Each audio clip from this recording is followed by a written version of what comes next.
Okay, sawa. Mimi dagaa unajua sipendagi kwa sababu vile unavokula unavokuangaliaga hivi. Unajicho fulani na kutolea sipendagi, ila ukipika dagaa lako. Aish. Mtoto wa Tabora yeye hatari sana. Kwa hiyo kuna vitu fulani huwa vinanivutia. Lakini kingine napenda wazazi wako walivyokulea. Ni mtu ambaye ukipokea jambo waga haukurupuki.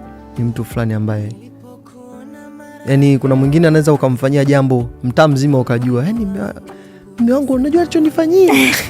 Yani mwanaume, lakini wewe unaga hizo unaacha mambo yetu. Mlivyo anakuwa amna Yeah.